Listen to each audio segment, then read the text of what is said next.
एक गांव में भयंकर सूखा पड़ा था। लोग पानी की एक एक बूंद के लिए तरस रहे थे। उसी गांव में थुंग थुंग नाम का एक गरीब आदमी अपनी गर्भवती पत्नी के साथ रहता था। दोनों प्यास से तड़प रहे थे। दूसरी तरफ थुंग थुंग का सगा भाई अज्जू गांव का सबसे अमीर और क्रूर जमींदार था। उसने अपने बड़े तालाब में बचा कुचा सारा पानी जमा कर रखा था और गांव वालों को सोने के भाव पानी बेचता था।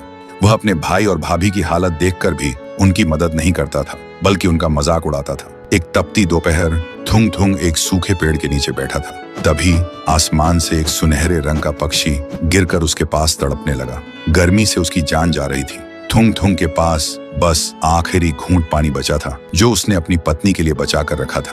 लेकिन जब उसने तड़पते पक्षी को देखा तो बिना सोचे उसने वह आखिरी पानी उस पक्षी की चोंच में डाल दिया। पानी पीते ही वह पक्षी एक बेहद खूबसूरत परी में बदल गया और कहा, तुम्हारा शुक्रिया भले इंसान। मैं परीलोक की परी हूँ। मैं यहाँ घूमने आई थी, लेकिन तेज गर्मी की वजह से मेरी सारी शक्ति खत्म हो गई थी। तभी परी ने अपनी जादू से एक सफेद रंग का शंख प्रकट किया और कहा, तुमने अपनी प्यास मारकर मेरी जान बचाई है। ये लो मेरा खास जादुई शंख। इसे धीरे से पानी मांगना, ये तुम्हारी प्यास बुझा देगा। लेकिन याद रखना, इसका इस्तेमाल सिर्फ जरूरत के लिए करना, लालच कभी मत करना। और इसे रोकने के लिए कहना, शंख बस करो, थम जाओ। इतना कहकर परी वहाँ से गायब हो गई। फिर थुंग थुंग ने उस शंख से डरते डरते कहा, शंख थोड़ा पानी दो। तुरंत शंख के मुंह से पानी की धार बहने लगी।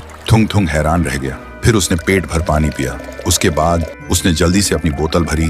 फिर उसने शंख से कहा, शंख बस करो, थम जाओ। पानी रुक गया।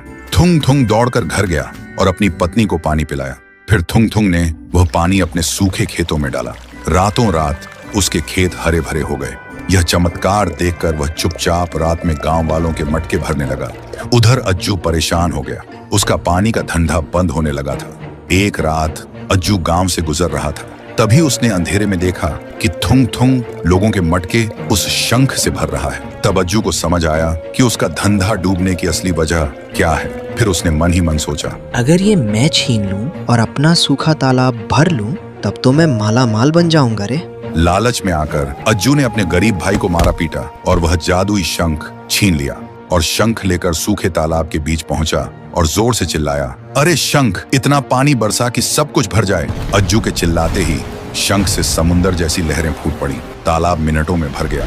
अज्जू घबरा गया। रुक जा, बंद हो जा। लेकिन शंख को रोकने का मंत्र उसे पता नहीं था और देखते ही देखते पानी उसे बहा ले गया। कहते हैं उसी शंख के पानी से आज का विशाल समुंदर बना और वह शंख आज भी समुंदर की गहराइयों में लगातार पानी उगल रहा है। इसीलिए समुंदर का पानी कभी नहीं सूखता।